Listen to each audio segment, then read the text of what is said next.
history. A look at the starting lineups. Rick Fox, Robert Horry, Shaquille O'Neal up front, Kobe Bryant, Lindsey Hunter in the backcourt. Hedo Turkoglu in the starting lineup for the injured Patriot. Stojakovic out with a hamstring.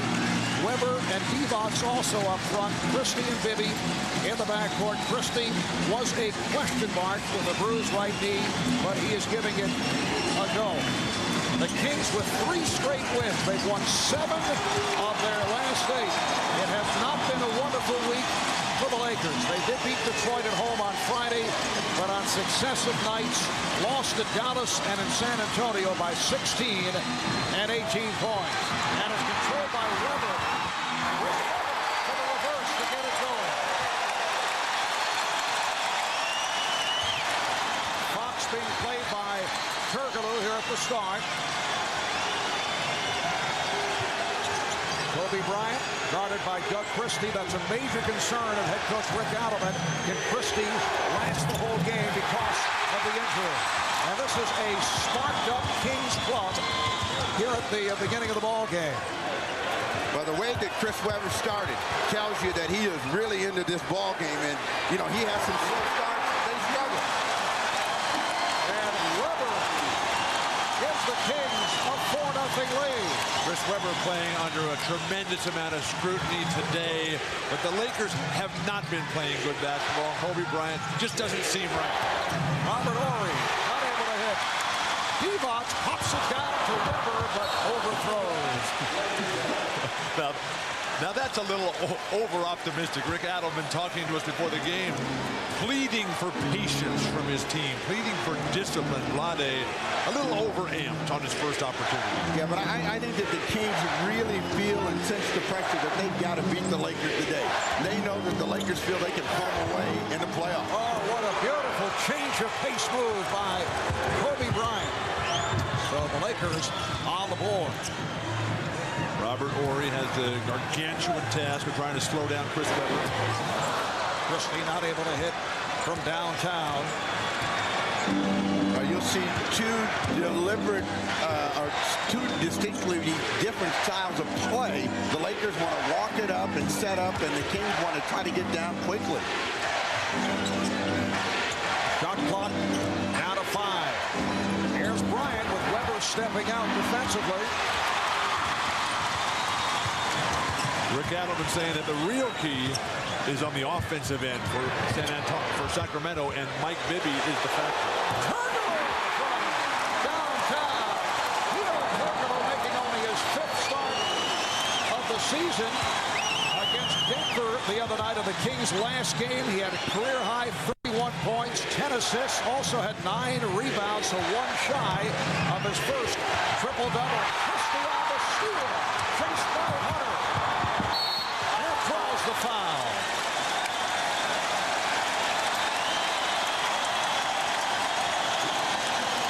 An aggressive start by the Kings here at home has a crowd on their feet. Chris Webber with his 2nd bucket, and then an open 3-point opportunity for Turkoglu, and Doug Christie with the steal. This team is a front-running team, and they need this kind of start, and the Lakers will have to have patience, Bill. Problem for the Lakers right now, though, with the 2 bad losses this week and the start today, is that they're giving other teams, not only Sacramento, Portland, Dallas, San Antonio, hope. I mean, a champion, he always wants to perpetuate the mystique of invincibility. And after the loss to Dallas, Phil Jackson called the Lakers weak-minded. He said, we're weak in mind and body. Dan Crawford, the outside with the call on Divac. Dan working with Tim Donaghy and Jason Phillips. Foul trouble, always a major factor whenever you're playing against Shaq. Well, you know, who throws out more little statements about his own team and other teams than Phil Jackson? And, you know, I think he's trying to get him ready to play as Shaq gets a foul. Offensive foul on Shaquille O'Neal. I didn't think that the Academy Awards started until later this evening. The willingness to stand in, though, so instrumental for Sacramento and Rick Adelman's home. Lindsey Hunter called for the contact on Mike Bibby. the way that the game is being worked, any kind of contact here early is being called, so the players are going to have to make a quick adjustment. Hunter's going out with 2 fouls. And here comes Derek Fisher. Derek Fisher playing hurt with a sprained right index finger. Derek coming off a 1 of 7 from downtown the other night. Here is Bibby. And rebounded by Fox. The Lakers in the win over Detroit were shot happy from the three-point land, which did not thrill Phil Jackson. They were 4 for 21. They were 1 for 14 in the first half from beyond that three-point line. Not looking for the threes here at the start. Now Fisher sets it up, and here is a three-point attempt by Orr. Lakers get back as Bibby sets it up for Turkoglu. Beautiful ball movement by Sacramento. Bibby, yes! Finishing off a gorgeous passing sequence. One thing that Rick Adelman told us was how impressed he's been with Mike Bibby's ability to play better in the biggest of games. Yes, Rick Adelman said that was the problem in the first meeting against the Lakers, but Mike Bibby rising to the occasion here today. Back at Arco Arena, fast start for the Sacramento Kings. Early timeout taken by Phil Jackson. And Bill, you get the idea that the Lakers are shell-shocked here in these opening minutes. A lingering problem, Marv, all season long for Los Angeles has been the fact that they just have not started the games very well. That trend has continued. Kobe Bryant needs to come alive, and more opportunities inside for Shaq. But with Sacramento red hot, it's going to be a very difficult afternoon. Well, I think that Sacramento knew that they needed to be aggressive, and the guy that needed to set the tone was Chris Webber. Webber's often been accused of disappearing against the Lakers, and it looks like he may be a thorn in their side the entire afternoon. Here's Bryant getting the step. It counts, and the foul. Hard driving move by Kobe Bryant. We've mentioned a few times about the less than stellar week that Kobe Bryant has had, and things just don't seem right with the guy. The last 4 games, he's only averaging 16 points per game, well below his season average. He's not shooting the ball very often, only taking about 14 shot attempts in those 4 games. Perfect opportunity for Kobe and the Lakers to make a statement this afternoon. Tuesday night, Kobe only 4 of 18 from the field against the Mavericks. Now Webber working his way on arm. You know, in these games against the Lakers, Webber has had a tendency to play outside, not want to come inside. There he was trying to work in deep, and I think he's got to do more of that. Yes, so we have seen him settle for jump shots. So that's the story at the end of last year in the postseason. Hedo Turkoglu able to protect. Bryant stripped him. Well played by Kobe Bryant, but could not hit the jumper. Christie, met by Horry on the switch, uses the pick and draws the foul. And that is number 2. Check that. That's the first on Kobe Bryant. They call that on Kobe. Boy. So Doug Christie to the foul line Thursday night against Denver. Christie suffering that bruised right knee when he collided with a photographer's camera lens. He's trying to play through it right here. For more on Doug Christie, let's go to Jim Gray. All right, thank you, Marv. Well, he's got a grapefruit-sized lump on his knee. It was golf ball size. However, he has been icing it. Has done absolutely no work on that knee since he injured it 3 days ago. He's very ginger on it right now.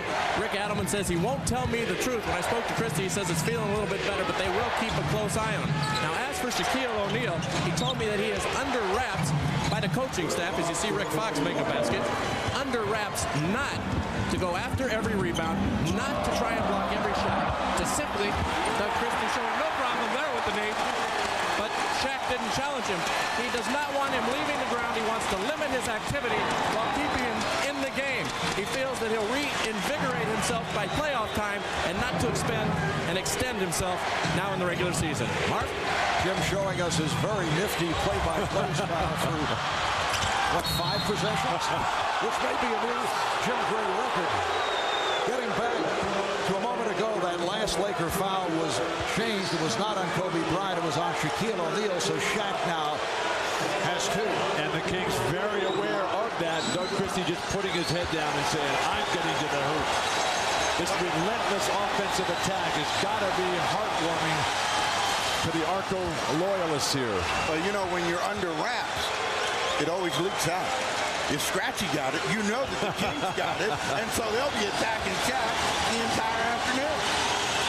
Well, Phil Jackson told us last night that it's obvious that Shaq is playing with the physical limitations with that arthritic toe. Phil says that Shaq is working diligently on his conditioning, but he just cannot run. Turkoglu for 3. Christie. And Fox able to handle the rebound. A 14-8 lead for the Kings as we approach the halfway mark of this first quarter. Here's the alley-oop. Bryant somehow able to handle that pass that was slightly off the mark.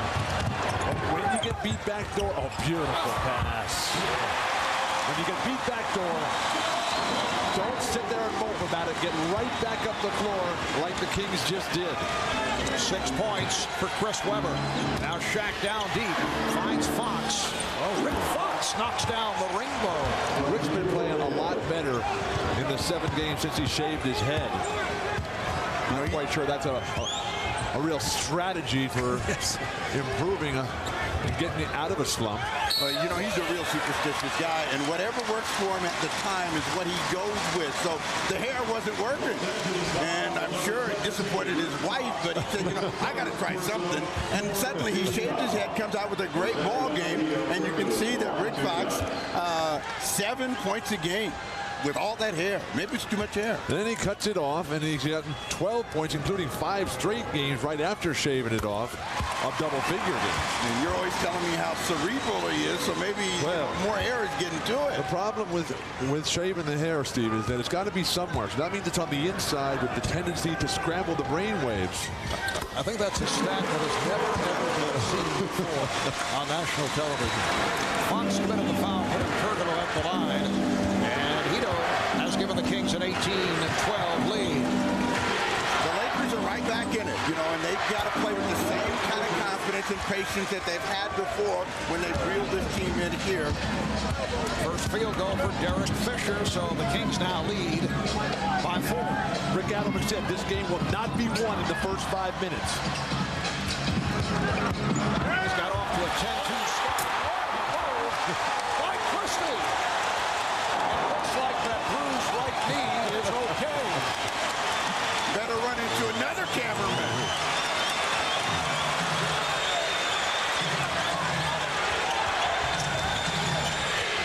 Shaq set up by Kobe. 20-16. Sacramento just under 5 remaining in this first quarter. Here's Turkoglu again. The step. Oh, he missed the stuff.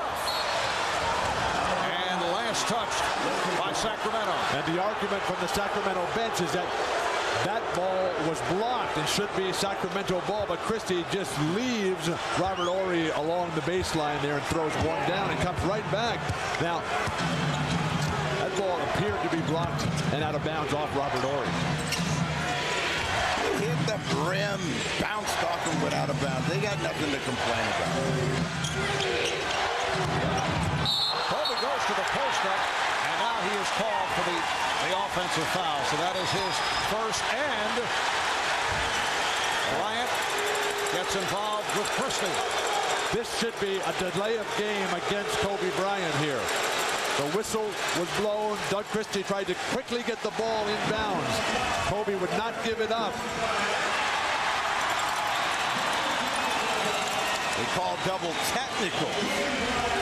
Bryant and Christie. Double technical, yes, on Doug Christie and Kobe Bryant. And last touch by Fisher. How about Doug Christie? A major question mark in terms of playing here today. Already has game high 7 points. The Kings lead by 4. 4 minutes remaining in this first quarter. Well, from the attitude that we've seen from the Kings and Webber and Christie, this is a statement game for them. They need to be the aggressor. They need to dominate the play, and they've come out with a very energized start. Divac. He can Shaquille O'Neal outside and hit that jumper. It could be a long day for the Lakers. Phil Jackson did say last night that this game is a lot more important to Sacramento than it is to Los Angeles. Here is Bryant. If I were Phil Jackson, I would say that because you want to keep the pressure off your team. But what Phil was saying was that, look, we're a veteran team. We've proven we can win on the road.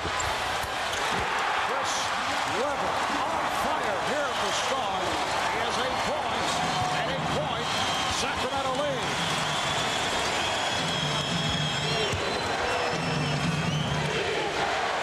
Fans here in Sacramento are obsessed. Oh, look out. Divac took a shot. Kings wanted a foul on O'Neal. It's called the other way. How can you not call this foul? Rick Adelman going for the timeout right here. Vlade Divac is standing there. The elbow to the face on the reverse pivot. What are you supposed to do here? Shaquille gets terrific inside position. Then the flash to one shoulder and turn right around. That's got to be an offensive foul. That was a flop.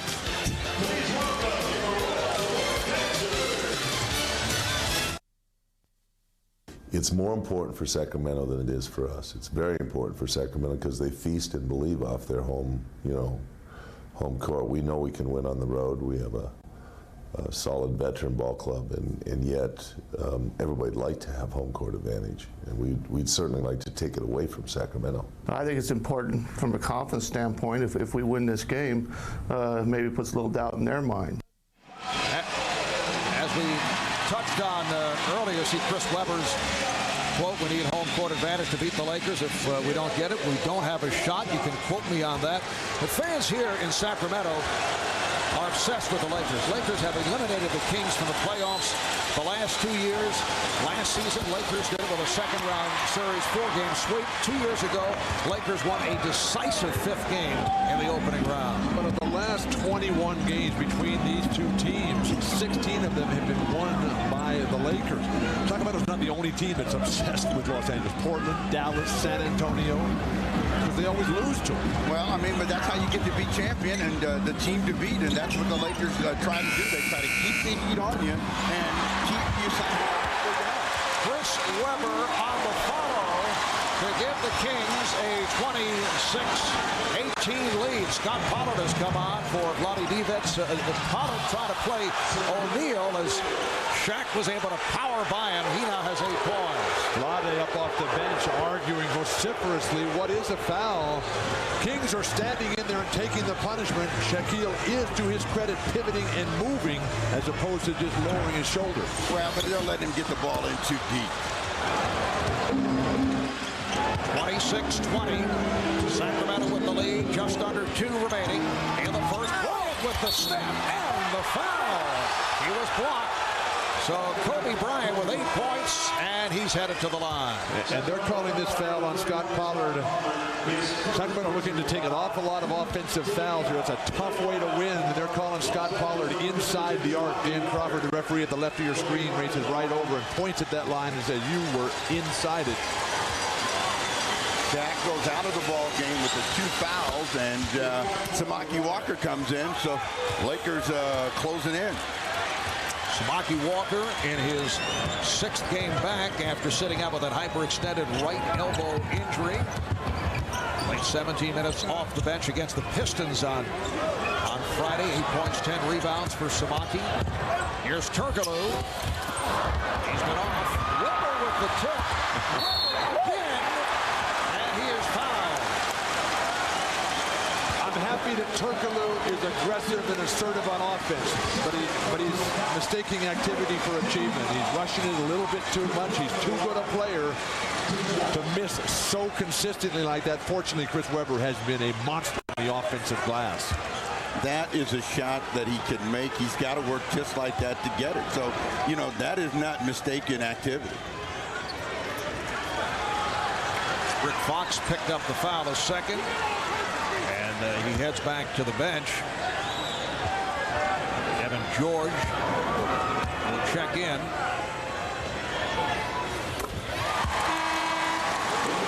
Well, we have a question for Nuggets forward Antonio McDyess. You can log on to NBA.com to email McDyess and check back next week for his answers, all at NBA.com.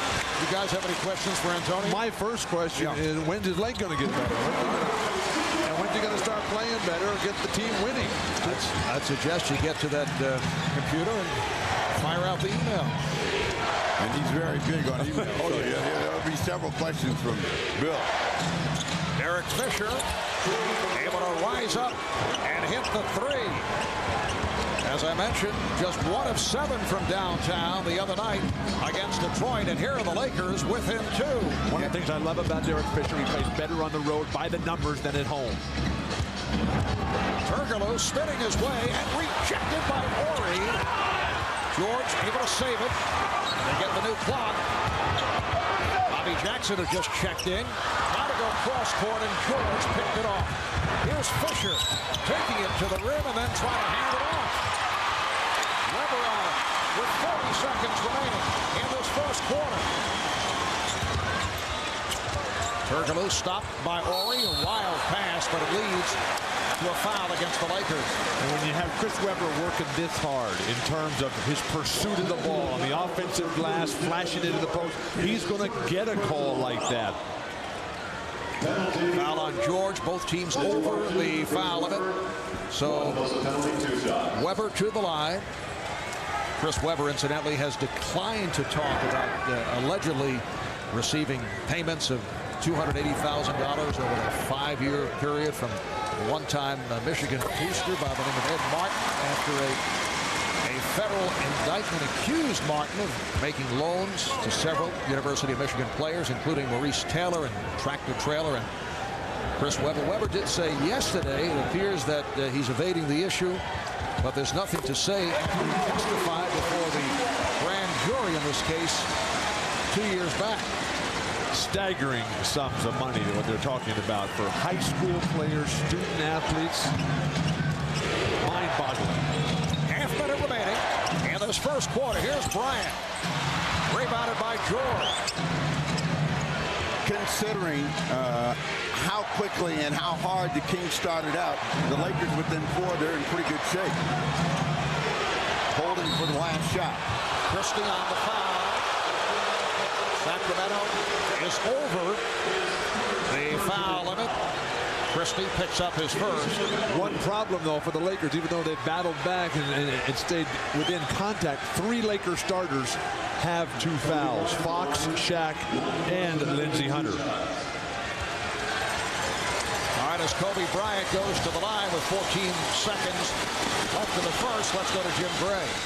All right, Mark, we were talking about the Chris Webber situation. I spoke to him about it before the game, and here's what he said.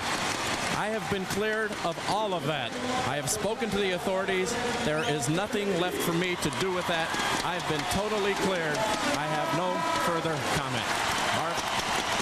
All right, Jim, and Chris Webber hears it from the crowd. An outstanding first quarter. 5 of 8 from the field, 14 points, 5 rebounds for Webber.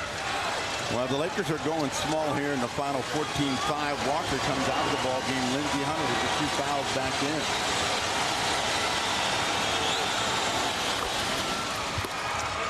Sacramento got off to a 10-2 start. They now lead by 3. They'll hold for a final shot of this first quarter. We're down to 5. Here's Bibby. Christie eluding Horry. Jackson gets it off in time. The High Point men in the quarter. Webber with 14, Kobe with 10, Shaq with 8. After 1 here at Arco. It's the Kings 30, the Lakers 27.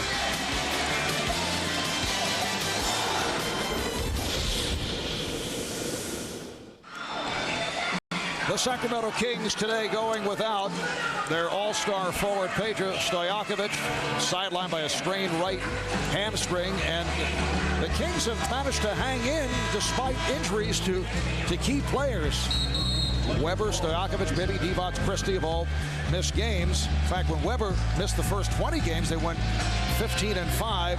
So it just shows that this is a very well-rounded, deep ball club. This is a very balanced team, and I think it's helped build their confidence. But the one thing that's been missing for this team in big games and in playoff situations is mental toughness. And if they can get that from having those people miss, then this is going to be a team that makes a statement this year in the playoffs. When you think Sacramento, you think versatility and interchangeability of all the parts, but you also realize that they have 7 players who average in double figures. They're the only team in the NBA to do that.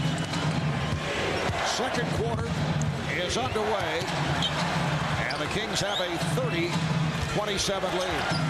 Samaki Walker up front, Kevin George and Robert Horry, Kobe Bryant, Derek Fisher in the backcourt.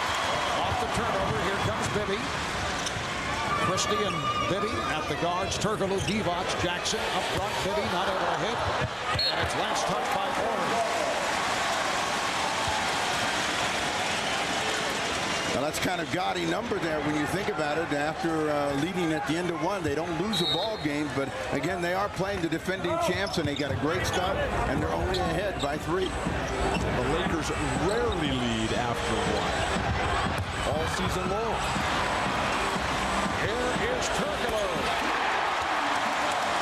He was 1 for his previous 6 and able to knock down the 3. The Kings have missed their last 6 shots. Vlade Divac's time right now. Weber's on the bench. Fisher from three-point land. And George able to box out Christie. Rebounding is going to be critical in this game because of the second opportunities, and the team that can get second chance points is going to win it. Elon's feeling for Walker and draws the foul. Vlade Divac, one-time Los Angeles Laker, able to get position. He'll go to the line. But it was Vlade's hustle on the previous play. The ball poked away. He's on his knees, and he's just slapping it up, keeping it alive, freeing up Turkoglu. They come right back to him, and he goes to work and earns a trip to the line. Vlade Divac, you recall, was the Lakers' starting center between Kareem Abdul-Jabbar and Shaquille O'Neal, and then was traded, involved in that deal that brought Kobe Bryant to the Lakers, clearing the cap room and position for the Lakers to sign Shaquille O'Neal. The big concern about Vlade, though, is you got to get him to play in big games because he has a tendency to watch other people do it. If you can get him involved with his passing, his rebounding, his scoring, life becomes much easier for you. And when Vlade took over for Kareem, and they gave Kareem the Rolls Royce on his last game, the headline in the LA Times was, "We've replaced a Rolls Royce with a Yugo." Walker not able to hit. Vlade Divac did go to the finals, though, with the LA Lakers. Lakers coached by Mike Dunleavy, lost to the Chicago Bulls. Beautiful move by Bobby Jackson. 36-29, Sacramento. Bobby Jackson has done a terrific job off the bench for Rick Allen. Bryant flipping one up. Look out, Christie went flying at a foul on the Lakers. A pushing foul on Walker, that's his second. He bounced right up, and he looked at the official and said, "You got to call it. You're looking right at it." He said, "Well, the guy behind me called it. You don't need his book calling it." And they're coming quickly back with Shaquille O'Neal. Phil Jackson realizing that the big man's going to have to go the whole way today. This is no time for messing around and resting sore feet. And Shaq playing with the 2 fouls. But Shaq said he was going to suck it up and he was going to play the rest of the season, pain or no pain, because his team needed him. So all of this propaganda about being under wraps is just that. Hits his second straight jumper, 38-29. I know there has been some consideration about the possibility of shutting Shaq down, perhaps putting him on the injured list. Nice pass. Medvedenko just came on, fed by O'Neal, and Medvedenko will go to the line. It's painful, though, Marv, to watch Shaq and dealing with this sore foot. To watch him walk around when he's not playing, when he's not really pushing it, he can't put his foot down at all. When I spoke with him before the game in the locker room, he said, the question, "How is your foot?" He said, "It's good enough to do what I have to do." Well, then there shouldn't be any more said how painful it is. There's other guys that are walking around ripped up as well. Slava Medvedenko able to hustle it down. Here comes Derek Fisher, met by Mike Bibby. Medvedenko looking to post up. Shaq goes outside. Here's Bryant. Yes. So Kobe has 12, and the Kings now lead 38-33 with 3 minutes gone by in the second quarter. Marv Albert, Bill Walton, Steve Snapper Jones, Jim Gray, Marco in Sacramento. Turkoglu very active here in the first half. Draws the foul. Well, with Turkoglu, the first quarter was a disaster for him. Rushing too much, trying to do too many things. He sort of got into his rhythm. Adelman telling us that the confidence with Turkoglu comes with more minutes. He's able to find himself. Now that Christie sits down. Chris Webber, who had a superb first quarter, checks back in. Webber with 14. Christie has played well. Parks with 7 points. Webber back in the post. And last touch by the Lakers. Medvedenko deflected it out. 3 minutes, 8 seconds gone by in the second. The Kings up by 5. Kings today going against the Lakers without one of their star players, Peja Stojakovic. 10 days ago at Madison Square Garden, Peja injured his right hamstring on this play in the third quarter. He missed a game and then came back this past Tuesday against Houston and re-injured the hamstring, was forced to leave the game, and then he missed Thursday's game against Denver. Let's go to Jim Gray with Peja. All right, thank you very much, Marv. Very difficult for Peja to watch such a big game like today.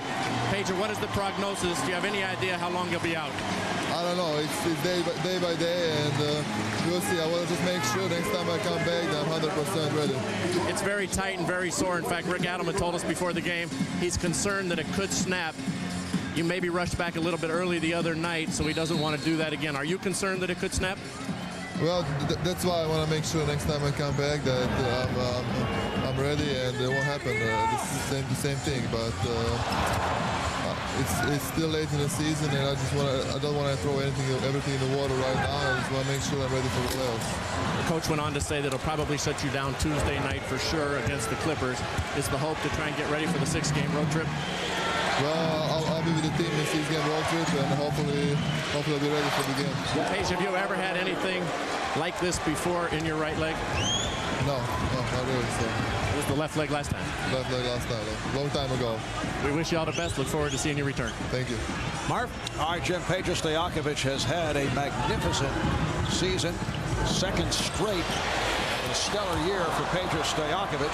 Brian Shaw has checked in for the first time. It's a 38-35 Sacramento lead. 4 minutes gone by in the second. Medvedenko, O'Neal and George up front. Shaw and Fisher at the guards. Now remember the game that they played against the Patriots here where they became perimeter happening. They stopped making shots, and the Patriots caught them and went by them, and they're starting to stand around here in the second quarter. If the Kings are going to be good, it's when they move the ball, move themselves very quickly. Jackson not able to hit, but Evans is there for the tip. That's his second field goal. 40-35. Sacramento. When Shaq goes for the block, guards have got to get in front of Vlade Divac. They cannot allow him to dominate the glass. Oh, Medvedenko showing confidence. He's 3 for 3 from the field. He's in a couple of jumpers. 40-37. The Kings with the lead, and Medvedenko is called for the foul, holding Webber. I think this is a critical time for Sacramento right here. The emotions are no longer right there. Phil Jackson's got a good, comfortable rhythm. Kobe Bryant is playing very well. Shaq is establishing himself. Well, the game changes whenever Shaq comes out on the floor. Webber with the first miss. Divac. Basket won't count. And a foul is called. And that is number 3 on Shaquille O'Neal. That's why a player like Vlade Divac gives his team so much hope. He's so active. He's so creative, does so many different things. Pass, shoot, catch, think, playmaker, create. and get on the offensive glass. Inside, you know, Shaq is just going to come over with that offhand and push him off, and that's not the kind of foul that he can give up. Now, if you're the Kings, you got to think about, before Phil Jackson reacts, get another foul on him. Try to go at him, make him do something. Jackson able to hustle and then is tied up by Medvedenko. Good play, though, by Jackson. I think in some of the defensive end on the backboards that Shaq's toe causes the biggest problem. That's where he's got to react.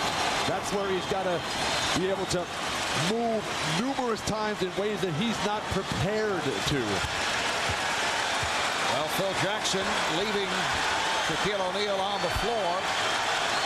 Sacramento has out-rebounded Los Angeles 21-13, led by Divac, who has 9 rebounds. Divac able to get to it. Turkoglu is open for 3. 4-point Kings lead, 6:45 remaining in this first half. Now Shaq down low against Divac. And able to hit. That's his 4th field goal. He's 4 of 4. He has 10 points. And that's why you want to get him out of the game, because he's still dangerous at the offensive end. They're going to work around him. Beautiful move by Jackson, but not able to knock it down. Medvedenko wide open again. They're saying, hey, shoot the ball, and he's been doing just that. A host of wide open looks. He's 4 for 4 from the field. That opportunity for Medvedenko created by Shaq running the floor. Vlade was caught on the offensive glass. He made a brave attempt there. Shaq pounded it, creating for others. Bibby got the step, could not hit. Lakers in the midst of a 12-3 run. Kings have led by as many as 9. They've led all the way. But the Lakers able to get back into it. Well, that's what happens when you get jump shot happy. You stand around, you don't move, you don't continue to attack. Now they have to deal with the ball going through Shaq. Here's Fisher for 3. Yes! The Lakers have taken a 44-41 lead. Rick Adelman has seen enough here. The Lakers get the steal in transition once again. They don't get the timeout. Medvedenko over Divac. And Turkoglu able to come away with it. Weber, Bibby, Jackson for 3. Yes! The game is tied at 44. Perfect strategic move. White called a timeout. So much for timeouts here.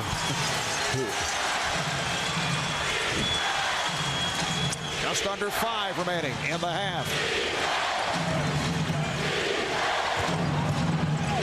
Fisher feeling it. Derek Fisher has 10 points. I thought you said they weren't shooting well. Derek Fisher is a monster on the road, though, and now Sacramento will finally get a timeout here. But with Derek Fisher showing the poise, confidence, and competitive greatness of a championship player, the Lakers have assumed control. Lakers now 59% from the field. They're 20 of 34. Medvedenko and Fisher leading the Lakers back. They're up by 2.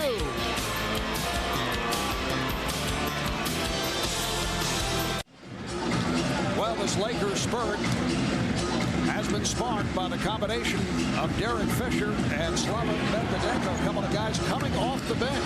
Over the Rick Fox, Robert Horry, Lindsey Hunter not getting it done today, not being sharp. Phil Jackson has gone to his bench, and the beautiful thing about the Lakers is they do have the X factor. They can always call on somebody. You never know who it's going to be for Phil Jackson, but scoring this season, you have 5 guys in between 6.5 and 8 points a game.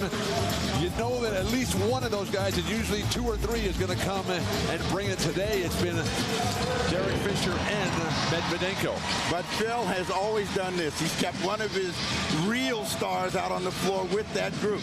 Shaq sits down, Kobe comes back in. Kobe goes down, Shaq stands out there. It's a lot easier when these guys are going to draw all the attention. Been a rough first half for Shaquille O'Neal, sitting down with 3 fouls. He does have 10 points. Coming up on 4 minutes remaining in the half. 2-point Laker lead. Christie wide open for 3. Yes! So the Kings recapture the lead. Lakers have been on fire here in the second quarter. They're 9 of 14 from the field. Scott Pollard is back, coming on for Vlade Divac. So Pollard now matched with Medvedenko. Here is Medvedenko. Pollard got a piece of it. And Weber with the rebound. Both coaches guarding their centers to stay out of foul trouble. Medvedenko with the steal. A little bit too casual with the ball, Doug Christie, and they can't afford to give up turnovers right now. They're starting to feel the pressure of the Lakers. Here's George. Is firing on the three. Shot clock still alive. Horry for three. Turkoglu on the save. Kobe wishes he had that one back. I don't think he realized the shot clock was down so low at 8. No reset on the air ball. Now, Weber's got to get back in this game. Trying a tough pass there to Jackson, but he had 14 points in that first quarter and was dominant. Has done nothing since he's come back in the ballgame.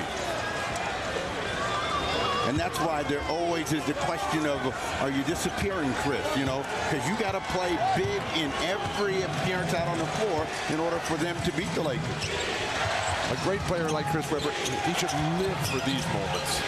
Nice pass. Bryant for Medvedenko was stopped by the combination of Pollard and Turkoglu. Hedo Turkoglu for Doug Christie. Chris Webber. And Pollard has it knocked away. Another Sacramento turnover. Too slow and casual on the post-entry pass. Throw it in his face so he can get it in rhythm and go and attack immediately. Got bottled up and gives it right back. Well, at least the turnovers haven't hurt him. But as I said before, when Weber's got the ball, he's got to think, I got to make the play and don't give it up to Pollard. Weber with some room. The Kings have gone cold here in the second quarter. But the Lakers keep turning the ball over. The last 2 games, they've had 20-plus turnovers in each game. The San Antonio loss and the Detroit win. But right now, it's going to be a timeout. Sacramento has regained some semblance of order here.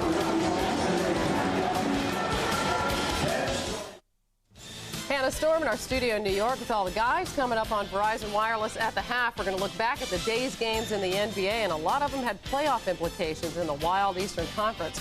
We also, of course, are going to crank up the 24-second clock and get the guys' take on the Lakers and the Kings, and we'll give you a little preview now. What do you think so far? 2 power forwards playing extremely well. Chris Webber is bringing it for the Kings, and Slava Medvedenko giving the Lakers a little energy charge in the second quarter. If the Lakers at all thinking about sitting Shaq down because of his toe problems, they better think again. They need him. You can see why the Kings won home court advantage. There's energy and enthusiasm in that house. Playoff atmosphere. Oh, I love it. All right back to our guys in the house. Marv, Bill, and Snapper in Sacramento. All right, thanks, Hannah. On the subject of home court advantage, Sacramento 32-3 here at home. That's the best record in the NBA. Steve, you were talking about Chris Webber a moment ago, and he's been silent in the second quarter. 0. And, you know, when you have that, when you throw some turnovers with it, the team follows his example. They're struggling here in the quarter, only 17 points after getting 30. Shot clock down to 2, down to 1. 24, second violation. And another turnover for Los Angeles. A shot clock violation out of a timeout. Inexcusable. It was Shaq on the bench. He's only taken 4 shots today. Medvedenko, on the other hand, 7 shot attempts. Shades of Spurs Lakers earlier this week. 9th turnover committed by the Lakers. However, the Kings just 6 of 18 from the field in the second quarter. Webber working on Orr. Lost it. Bryant with 3 Kings back. Here's Brian Shaw. Yes, a 3 for Shaw. So the Lakers are hitting from downtown, coming off the 4 for 21 against Detroit in the win on Friday night. That's their 3rd 3-pointer. They now lead by 2. Christie to the reverse. Got to finish that play. Christie made a tremendous effort to get by, but missed it, and then they had 2 tips inside. They're lucky to get it back. Please, Scott Pollard, convert in the offensive glass when there's nobody there in front of you. One of my greatest pleasures every Sunday is to talk with Robert Horry about how he's going to guard his man. At that time, he's matched up with Chris Webber. The spin move that Webber used, Horry's so ready for it. Webber continues to throw up bricks. Webber now 5 for 13 from the field. He's missed his last 5 shots. Just under 1 minute remaining in the half. Lakers lead 49-47. Kings have led by as many as 9 and led most of the way. Here's Shaw. Once again trying the 3. Christie with the save and stepped out. And well, that's what he'll regret. Should have let it go. Without question. If it's even close, just let it fly right by. But there's no Laker around. There's no reason to make that kind of play.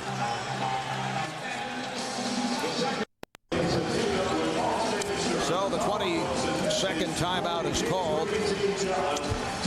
Well, coming up Easter Sunday. Next Sunday, a star-studded NBA tripleheader here on NBC. In Game 1, Antoine Walker and the Boston Celtics in a 12:30 Eastern tip against the Bucks.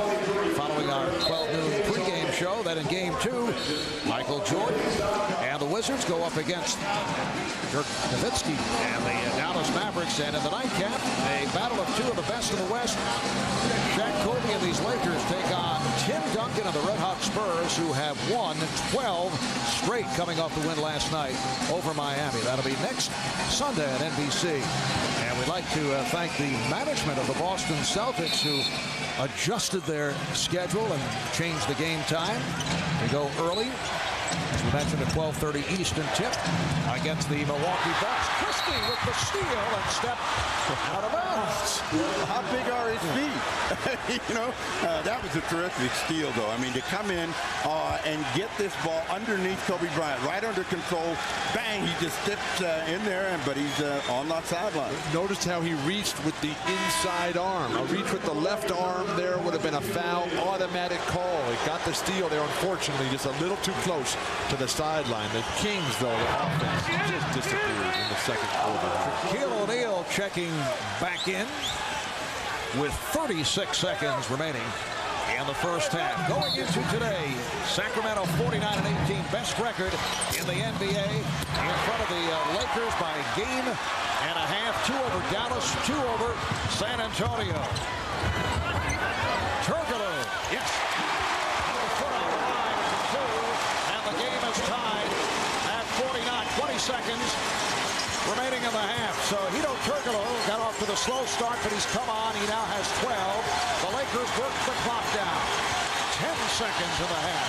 Kobe Bryant picked up on a switch, then quickly recovers, and the foul is called as Kobe went to the scoop. It's on Christie with 6 seconds remaining in this first half. They had a foul to give. The isolation by Kobe Bryant. He's got 2 guys against him here, and a third runs right at him. That's the kind you just let him take down. He's not going to make that shot. They called it in the act, although the Kings disagreed. Kobe Bryant with point number 13. So the Lakers are now ahead. How big a psychological dent do you think that's going to be on the Kings if they go down at the break, down a couple of points after a great start, Bill? Steve, you know my position on that. In a tight game, you're better off going in 1 down than 1 up. It's a bad position. You still haven't changed. You're always better when you're ahead. You tend to listen to the coach a little more clearly. You tend to be a little bit more focused in if you're just a bit down. All right, here's Bibby racing the clock. Turkoglu. And that's the end of the first half. And the Kings do trail here at home at halftime. The high point man, Chris Webber with 14, did not score at all in the second quarter. Hedo Turkoglu with 12. Kobe Bryant with 14, 10 apiece for Shaquille O'Neal and Derek Fisher. Coming up, Hannah Storm, the Czar, Mike Fratello, Pat Croce, and Tom Tolbert on Verizon Wireless at the half. Stay with us.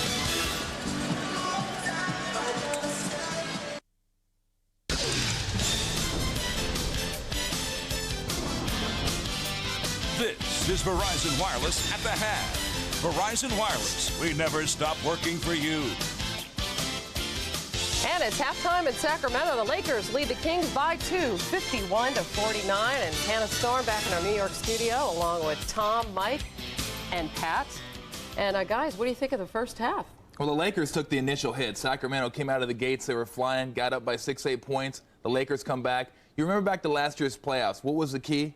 Derek Fisher. You know you're going to get good production from Kobe and Shaq, but when Fisher gets hot like he did last year in the playoffs, this is a tough team to beat. And with 10 points in the first half, he's certainly doing it. Although I'm still not buying the headband over the ears. You can't have your headband over your ears. That's just a bad look. Got a little fashion problem with him. Wrong is what it is. We have to give the Laker team defense credit. That's what got him back into this basketball game. You take a high-scoring team like Sacramento, hold them to the field goal percentage that they did in the first half. You give yourself a chance to get back in and eventually take the lead. And I want to give props to the training staff of the Sacramento Kings because Doug Christie doesn't look like he's hurt at all. And he smacked into that camera this week. You would have thought he'd be out for a couple weeks. And he's flying. 10 points, a couple steals. There's a lot of energy out there. Meanwhile, Weber was hurt in their first two meetings. He had 14 points in the first quarter of this game, but none in the second.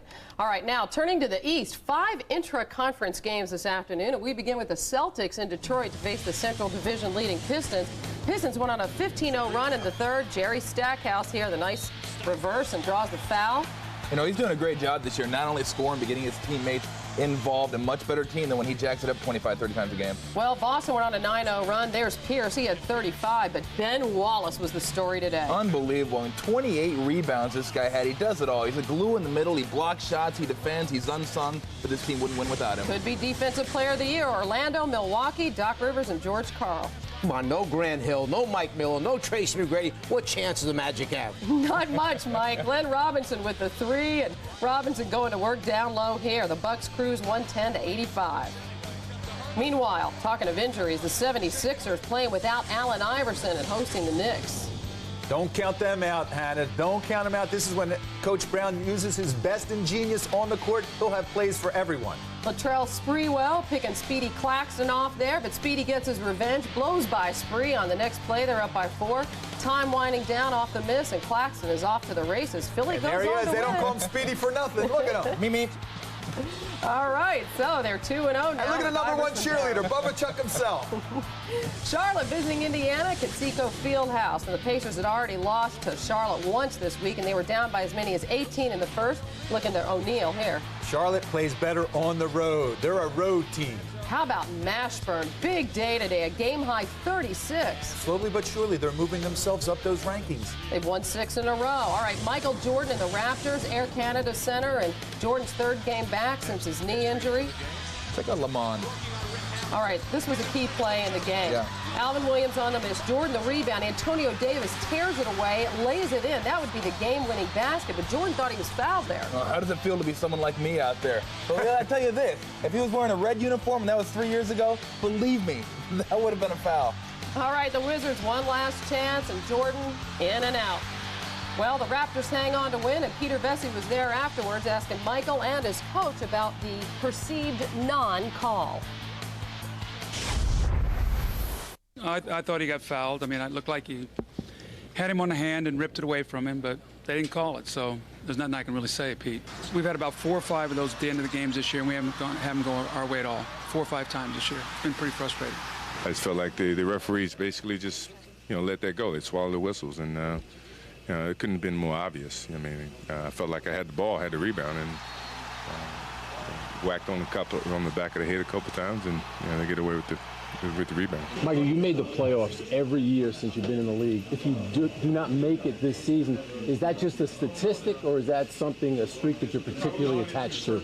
I'm attached to it. Obviously, I want to make the playoffs, but at the same time, you got to look at what we're trying to do here in Washington, D.C. And we had a lot of opportunities, even though you can say injuries had a big part to do with it, but we still had a good shot to make the playoffs, as weak as the East is. And, that is a particular stat that I like to keep intact.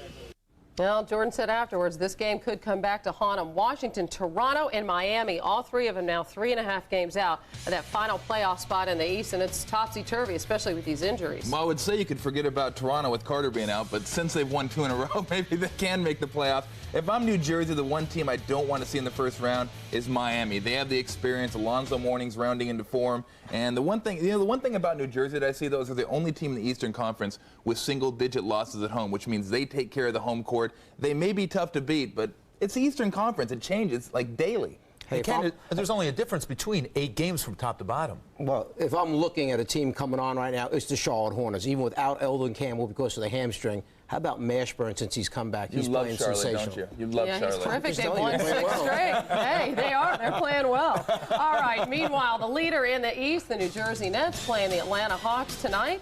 And the score right now, they do lead this one at home, 88-83. Abdur Rahim, a new proud papa as of yesterday, having a big game. And we'll keep you updated on that as we continue. A reminder, next week we have an NBA triple header for you. Game 1 features the Bucks and the Celtics. That'll be followed by the Wizards hosting the Mavericks. That'll be a tough one. And in the nightcap, the Red Hot Spurs. They are on fire. They take on the Lakers in their final regular season meeting. Well, coming up next, oh, you know it's coming up, our favorite weekly feature, the 24-second clock. You're watching the Verizon Wireless at the half.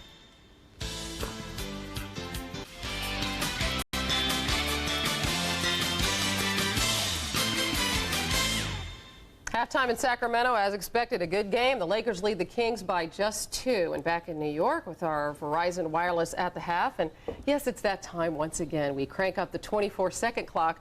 By the way, does anybody ever win this game? I've never seen anybody actually win the 24-second clock. I think I know who's leading, but... Oh, come on. Get out of here. Tom is leading the way today, and he's sick of all these good teams. He wants to talk about the bad teams. Absolutely. Right? We're talking about the Western Conference and the battle for the playoff. How about the teams that are jockeying for pole position for the NBA lottery? We're talking about Memphis, Chicago, and Golden State with 17 wins each. Now, this is important. The players have done enough. They've lost all year. How about the owners getting in on it, like giving free pizzas to the fans for scoring under 75 points? Or maybe the fans booing now and cheering the other team, but take away the sarcasm. And here's one more idea. How about players giving $50 to their favorite charity for every turnover? May work, may not, and if it doesn't, maybe your team walks out with a W. Yeah, but you didn't make 24 seconds. All right. Typical coaching fashion, you want to talk about injuries, right, Mike? Well, obviously injuries are part of the NBA game, but this has been a bad week for key players on key teams involved in the playoff race. McGrady goes down in Orlando with back spasms. Iverson breaks his left hand in Philadelphia, and Vince Carter may have knocked Toronto out by going down with knee surgery. One thing to think about, if the Lakers lose today, that puts them 3 games behind in the loss column to Sacramento. Maybe at some point they should shut Shaq down for 5 games, let him rest for the playoffs. Oh, perfectly done there, Mike. Wow. Great. All right. I told you it was leading. Injury is a big story, but also clock controversy this week, right, Pat? Well, Hannah, this past week when Cleveland and New Jersey went at it and the clock was maybe a half a second too slow, I thought it was home cooking. That's when the home crowd, the guy at the operating the clock, falls asleep on purpose, but no, that's not it. Referees have a precision timing device on their belt. They hit it, and boom, somehow they were slow at the draw as well. The shot goes in. I think it's a judgment call. Maybe we should bring back or even start instant replay. What do you think about that, Mike? 14 years ago, a columnist in Atlanta, Furman Bisher, asked me, what could we change or add to the NBA? I said, add instant replay. Certain situations at the end of the game, there's too much at stake. Last 2 minutes. Losing a playoff spot, losing the advantage to go on, 3-point, 2-point, put it in. We have it. I completely agree. You have the technology, use it. It's not like we need to stop the game every 5 or 10 minutes. You stop it at the end of quarters, you stop it at the end of the half, and at the end of the game. It's obviously reversible. You go back. Was his foot on the line? Was it a 3 or was it a 2? Did he get the shot off in time? I think if you have the technology, you want to find out who's going to win the game. This could help. And I got to ask, off the subject, but earlier, did you compare yourself to Michael Jordan? No. I said that if he were me, he would know what it was like not to get that call. I was just How would I ever get that call? Exactly You haven't seen my aerial skills, Pat Croce. You give me a ball. There's a hoop over there. The only comparison is maybe right here. Look out. Give me a trampoline. I'm ready to go. All right, turning to golf now. Craig Perks of New Zealand became the first golfer to make the Players' Championship his first ever PGA Tour win. Perks 3 under on the closing holes, and he was so impressive. This chip in for par at 18. And it was tremendous. And speaking of first, in NASCAR, a 23-year-old Kurt Busch winning the Bristol 500, his first victory as he becomes the youngest Winston Cup winner since a 22-year-old by the name of Jeff Gordon captured his first race back in '94. We'll send you back to Sacramento for the second half between the Kings and the Lakers. Thanks for joining us on the Verizon Wireless at the half. This has been Verizon Wireless at the half. Verizon Wireless, we never stop working for you. Can you hear me now? Good. Back at Arco in Sacramento, ready for the third quarter. Lakers with a 51-49 lead on the Kings, who come in with the best record in the NBA at 49-18. That's the second best record of the history of the franchise through 67 games. Only the 1949-50 Rochester Royals were better. The Royals of Bobby Watson, Arnie Reiser, Bob Davies, Red Holzman, Bill Calhoun. And that Rochester team won the NBA championship, beating the New York Knicks that year. All right, Turkoglu, and then Weber on the follow. So Chris Weber with his first point since back in the first quarter, and he's tied the game at 51. A steal that started it, and that's the way that Weber started the first quarter, with something cheap and easy. Robert Horry, off-balance attempt. Robert did not have a good offensive first half. 0 for 3. Comes out trying to make it happen. He did have an air ball in the first half, too. So frustrating afternoon for Mr. Horry on the offensive end. The Kings are better when they move the ball, move their personnel. And for Bibby, his first bucket in quite some time as he hits from downtown. 54-51 Sacramento. Shaquille O'Neal is playing with 3 fouls. Had it knocked away by Lonnie Divac. Here comes Doug Christie leading. He will cover it. Phil Jackson wants an early timeout. He's upset. Calling a 20. Standing ovation here in Sacramento as the Kings have taken a 5-point lead. The pace in the first half favored Los Angeles, as there was only 4 total points in the fast break game. Right now, though, it's all Sacramento out of that break. Again, a team going into the half behind by 2, coming out very sharp, very focused, and listening to the coach. Turkoglu, Weber, Mike Bibby, everyone delivering for Rick Adelman. You mean to say that elbow in my side is to prove your point? I mean, the Lakers were asleep, so now you think you got affirmation here? Is Bill getting physical now? Every time his point is worth anything, I get a shot. This is a big game, Mark. 7-0 run here at the start of the third for Sacramento. They open the game in front 10-2. O'Neal facing the double. Derek Fisher starting the second half. Not able to hit. Here comes Turkoglu. Well, the Kings are looking to push it, trying to get down early, get something with Shaq out in the middle of the floor. Weber's out of his shoe. Lakers have to capitalize here. Well, Robert Horry, you know, I'm wide open. I guess I'll go to the guy who's 4 for 4, though. O'Neal has not missed a field goal today. 12 points now for Shaquille O'Neal and a 56-53 lead for Sacramento. Kings have Bibby and Christie in the backcourt. Divac, Weber, Turkoglu up front. And an offensive foul. It's on Bibby. Lakers capitalizing on the fact that Sacramento was without Chris Weber. They go immediately into Shaq, and Vlade not wanting to pick up another foul. Wisely just playing position defense. Rick Adelman telling us that what we learned in the NBA this week is if you're going to beat the Lakers, it's got to be on the offensive end. Bryant hounded by Turkoglu, a bit over-aggressive, and he picks up his second. Say that again. You got to beat them on the offensive end. I don't think your defense makes that much difference in trying to compete against the Lakers. You're not going to slow down Shaq. You're not going to deny Kobe. You got to put points on the board, lots of them. On Horry from downtown.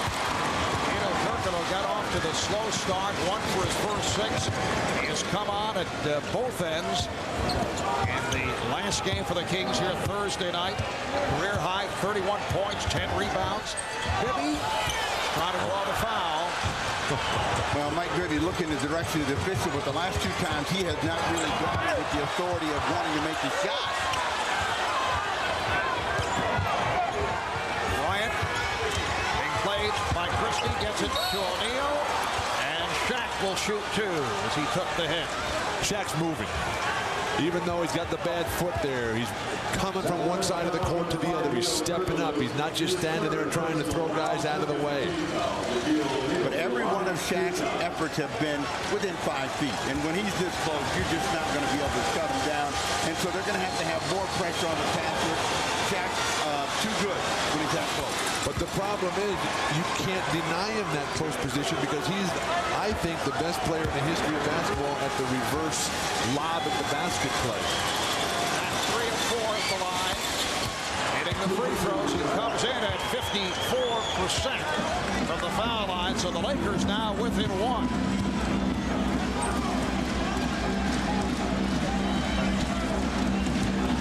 Lonnie Devon's very effective in the first half. Christie for 3.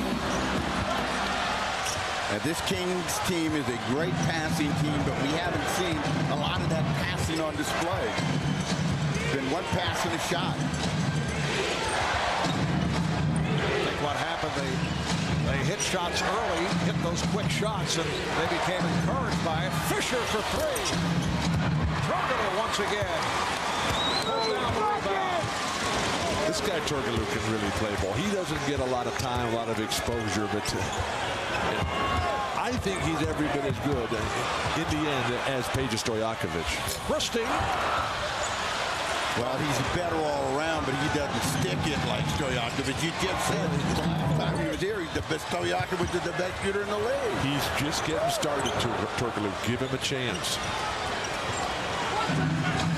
The charity program you're running. Horry from downtown. And the Lakers take a 2-point lead. The Kings will talk it over. 7.5 remaining in the third. The Lakers up by 2.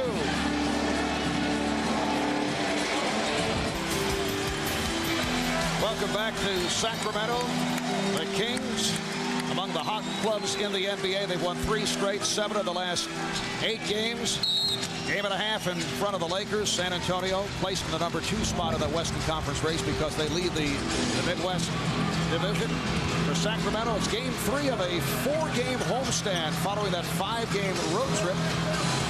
Took 4 out of 5 on the trip, including wins at Milwaukee and Philadelphia. Shot clock is down to 2. Weber gets it off in time. Devon's reaching for the rebound and draws the foul. And let's see. Shaq has 3. It's either Shaquille O'Neal or Kobe Bryant, and it's Kobe picking up his second. Another woeful possession for a team out of a timeout. Not quite sure what Sacramento was trying to get accomplished there, but Vlade able to explode quickly and get off the ground as Shaq didn't put a body on him. Well, we've seen Sacramento play in spurts here. This comes back to the big guys, Vlade and Weber. Their ability to assert themselves and maintain leadership over the game. These points end a 7-0 run by the Lakers. Sacramento opening the quarter with 7 unanswered. Let's check it with Jim Gray. Jim? All right, Marv, you just showed the standings, and every couple of weeks we like to ask Phil Jackson what his assessment is of the Western Conference. Put him in the order in which he feels they are the best right now, excluding his own team. What he told us was Portland is playing as well as anyone, followed by Sacramento, but he feels Sacramento is starting to feel the amount of games that they have played over the course of the past couple of years, but they've been consistent all year. 30 had San Antonio. He says they're rounding into good shape. Turkoglu hits on one right there. And he says Dallas is the wild card in this whole process. We'll have to see how they do as the process goes on with their new players. Marv, back to you for the play-by-play. Jim, I really enjoy your style, though. Very dramatic. Well, you know, the beauty of Jackson is they don't like him here in Sacramento anyway, so he can say anything about the Sacramento Kings, and the fans are going to be riled up, and the team is going to be riled up, but he seems to be able to get their air with any of his statements. Holding foul on Fox. That's his third. It's a non-shooting foul. 6:10 remaining in this third quarter. Now, Weber's got to go to work in here. This is where he's got to start getting it done. Missed that one, or he's thinking he got pushed off, but Weber's got to score inside. It's a 2-point Sacramento lead. Fox gives it up to Bryant. Fisher. Christie Christie lost his balance, and Fisher takes advantage. Derek Fisher now 5 of 9. He has 12 points, and the game is tied at 60. Divac taking it to the basket, and a foul. Offensive foul as Divac comes up hobbling. That's a tough call there. But in this game, we have the two best passing centers, Shaq and Vlade Divac. Well, he ran right in the middle of his chest, though. Vlade will hang in. He is limping his way as they double up on Shaq. Fox, using the pick from Ori, gives the Lakers a 2-point lead.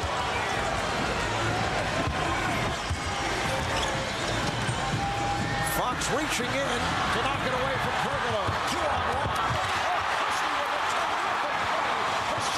O'Neal. Here's Christie. Offensive foul. The ball back to the Lakers. Doug Christie with an outstanding defensive play and then was out of control. Generally, when you make one good play, just give it up. You don't have any oxygen left in your blood. Everybody else is standing there waiting. Let your teammates have their run. This is a medical issue? Oh, absolutely.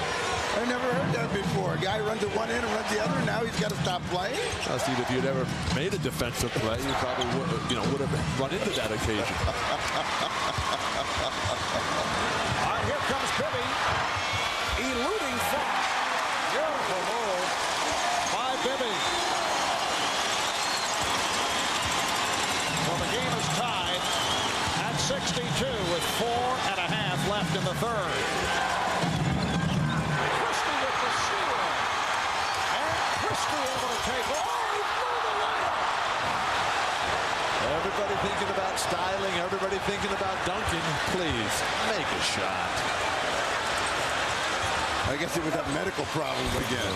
Kobe Bryant providing a 2-point lead for the Lakers. Kobe Bryant, who has had a rough week, a couple of bad shooting performances, bouncing back today, 6 of 11, 16 points. Turkoglu going baseline and is fouled. Turkoglu will shoot 2. He does a great job of picking his pocket. He's done it all afternoon. And when he gets out here, he should just be thinking about laying it up. Goes with 2 hands, but didn't get up, and he hit the front of the rim. And then Turkoglu comes right back in transition.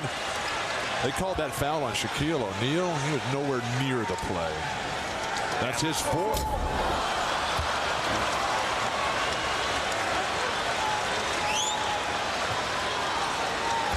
4 fouls for Shaq, but Phil whistles on, and Shaq is going to play on.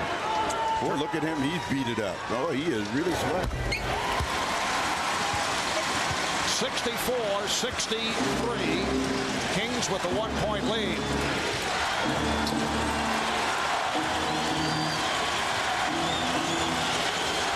Crowd has come alive at the defensive end for Sacramento. O'Neal over Divac. So Shaq is 6 for 6. He has 16 points. As a defensive player against Shaq, I think you're better off making him turn to the other way. Don't let him get the jump hook. And Bibby has picked it up. That's his 4th field goal, 9 points, 66-65. Sacramento, as we seesaw in this third quarter.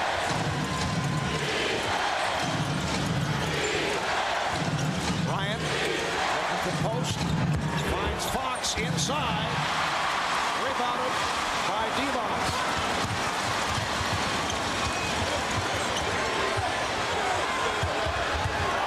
Turkoglu off the double is called for another offensive foul. So that's number 4 on Hedo Turkoglu. Is Turkoglu in good enough physical condition to play this many minutes, this much of a lead role? Timeout called with 2:51 remaining in the third.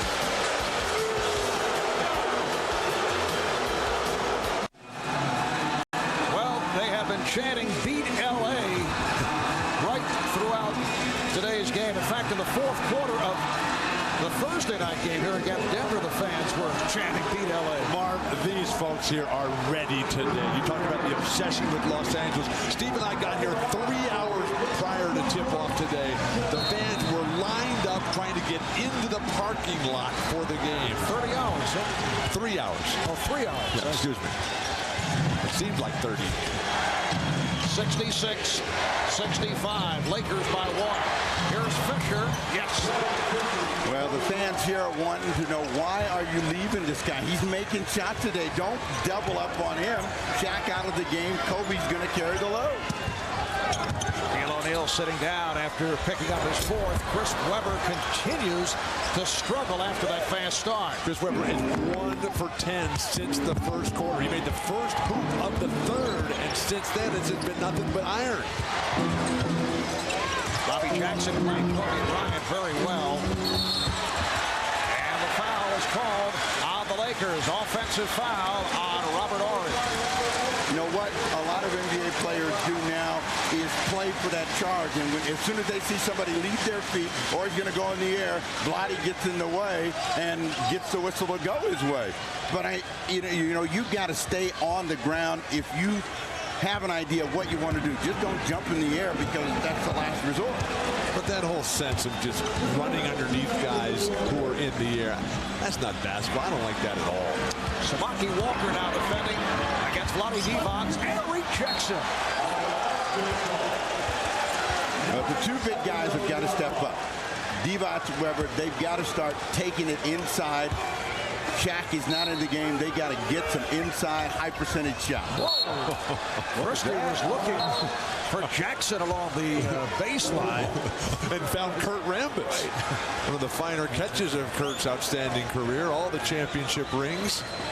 Kurt, an assistant coach on Phil Jackson's staff, showing the good hands.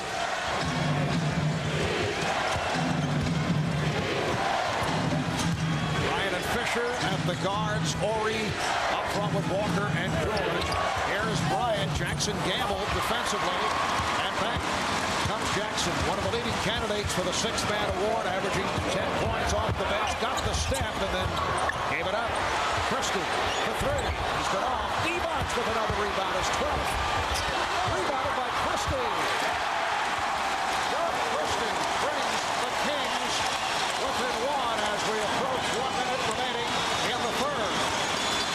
Laker turnovers, Laker missed shots, Laker inability to control the defensive backboard.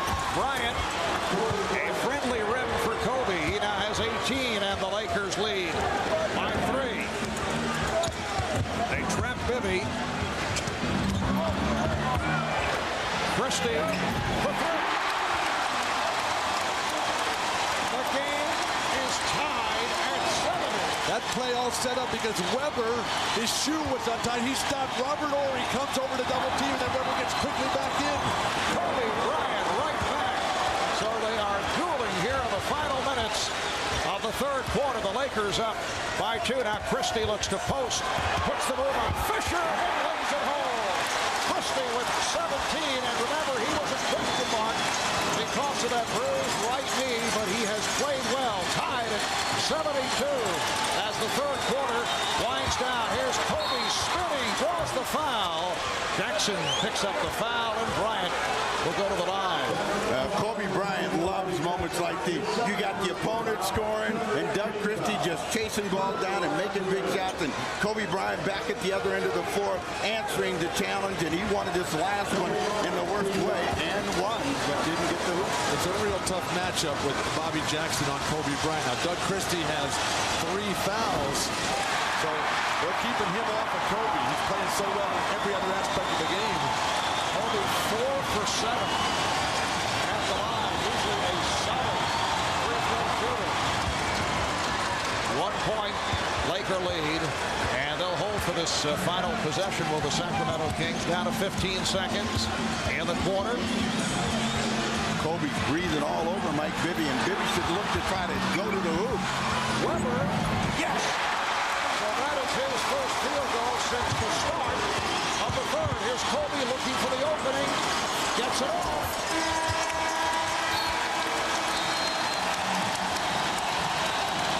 And for 3.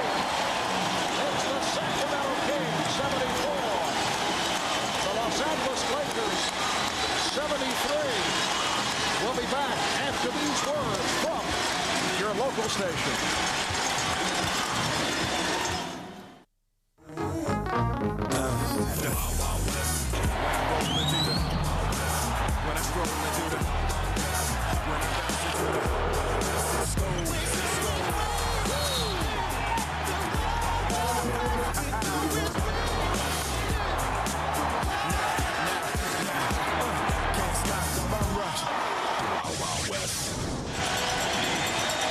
So it is on to the fourth quarter between the two top teams in the NBA. The Kings with a 74-73 lead. Lakers 9 of 20 from the field in the third. The Kings were 10 of 22. Sacramento 49-18. They're gunning for a second straight 50-win season. Lakers coming at 48-20, but they've had their problems recently this week, blown out in Dallas and in San Antonio. They came back with a win at home Friday night over the Detroit Pistons. Fourth quarter is underway, and here is Christie, played by George. Jackson with the shot clock running down, fires. Fever pitch here, Mark. A wild game. 8 lead changes, 9 ties here. The tempo, though, right now, because of rebounding edge to Sacramento, favors the Kings. 77-73, Sacramento. And that is kicked out of bounds by Christie. And when you talk about those rebounds, Sacramento has an 11-rebound advantage and a 7-rebound advantage on the offensive end alone. Well, the offensive end with Doug Christie really got them going to close the quarter. Shaq back out on the floor, and the Lakers should be pounding it into him. Well, Shaq playing with the full foul. Samaki Walker with a bad shot. Back comes Jackson. Here's Bibby. He's been hot. Yes! Right, Bibby from downtown. The Kings extend to a 7-point lead. And all Phil Jackson can do is throw up his hands in dismay at the shot selection by Samaki Walker.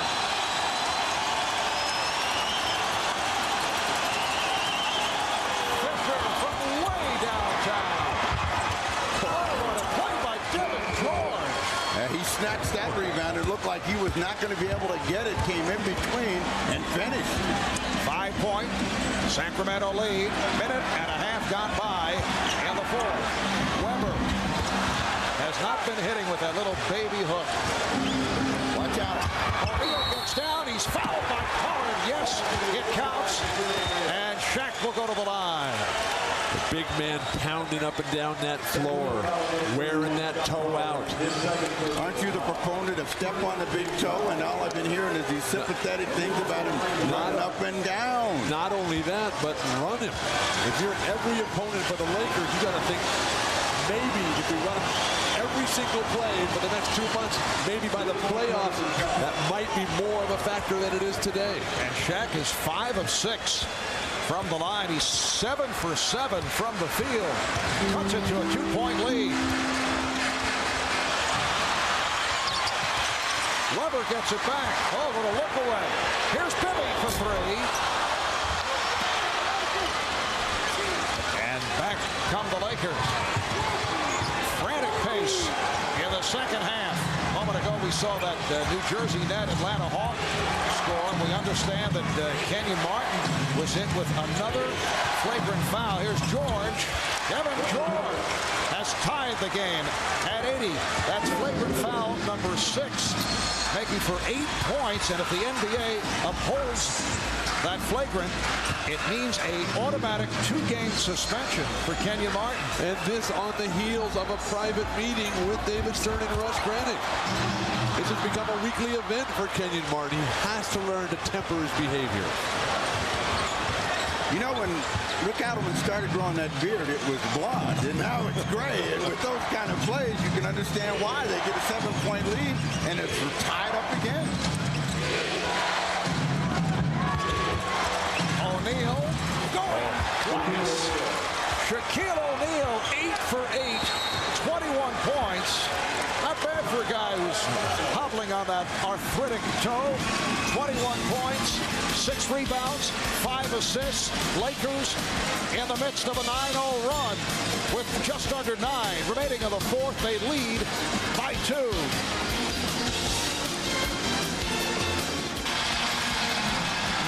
Despite the fact that he's hanging in with the 4 fouls, Shaquille O'Neal, 21 points, 8 of 8 from the field and 5 for 6 from the line. For a man who never practices because of that big toe you talked about, we've seen a remarkable display, the entire repertoire on exhibition today. The turnaround jumper over his right shoulder, the jump hook to his left, 0 misses, 8 attempts. Why he doesn't get more shots is beyond me. In case you're wondering, Mr. Stats, Elliot Kalb, our crack statistician, pointing out most field goals in a game without a miss. Wilt Chamberlain did it for Philadelphia against Baltimore in Pittsburgh, February of '67, 18 of 18 from the floor. Here's Bibby. Bibby now with 14 points. So the game is tied at 82. Well, Adelman feels that Bibby is a huge key for him, and he's got to be aggressive. He's got to look for his shots. He is a stick, and he just can't defer. Shot clock down to 5. Fisher has to force. Tipped and missed by Samaki Walker. Last touch. Well, apparently last touch by the Lakers. It'll be Sacramento ball. How long does Kobe Bryant sit? Equally as important, how long does Robert Horry sit? 2 more minutes, Bill. You've got a lot more patience than I've got. Steve has the clock on him. Off the wing, Bibby kicks it back out to Turkoglu. Played well by George and lost it. That's the thing that's been killing any of the energy that the Kings can build up. Careless plays, and they turn the ball over, unforced turnovers, and Rick Adelman is going bananas. 18 turnovers. For Sacramento, 16 for the Lakers. Lakers are number 2 in the league in fewest turnovers per game. Remarkably, it's Dallas that's number 1, the highest scoring team in the league. Well, when you shoot, you don't get a turnover, and they put up a lot of shots. Here's Shaq. That's his first miss of the ball game. And Wilt stays in the record book. He said 18 for 18. He didn't say 8 for 8. In fact, second to Wilt is Wilt, 16 for 60. Game tied at 82. 5 minutes gone by in the fourth. Shaq dumps it over. Nice pass. Samaki Walker. And an 84-82 Laker lead. That's assist number 6 for Shaquille O'Neal. Samaki with the approach of bring the rim down to your level. Bibby called for the charge. Offensive foul. We've seen a lot of offensive fouls this afternoon. Yeah, some of them have been phantom calls, and Bibby's coming down the baseline, and you know what his favorite play is? Derek Fisher likes to get in front of that line and take that hit, and Mike Bibby disagrees, but, you know, they've got to stop making mistakes. If you're going to beat the Lakers, you got to play clean, you got to play smart, and the Kings aren't doing it right now. I think they got to come into Chris Webber in the low post and let him just find a game. Let him punish the Lakers. Who can guard him out there? Or he's on the bench. You got to ask for it. You got to demand it, and he's not asking for it. He's just out there.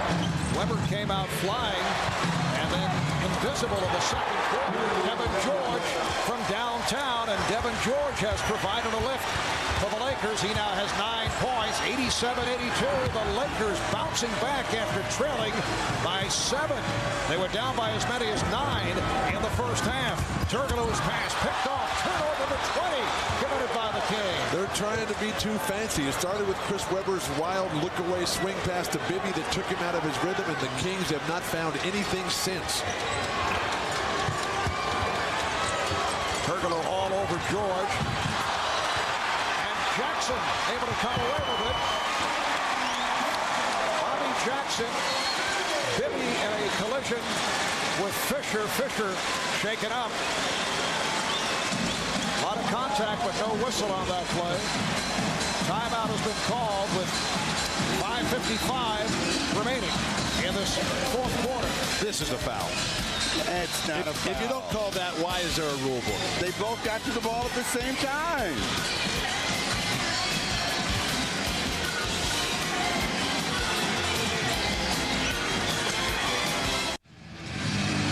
You know, Bill, in a game that has all this playoff intensity and attitude, and you're a proponent all the time of letting the player decide to play, now you're calling for the officials to take over. Possession was determined by the contact, and that is how you should call this play a foul easily, as Mike Bibby just runs right through Derek Fisher. Easy play to call.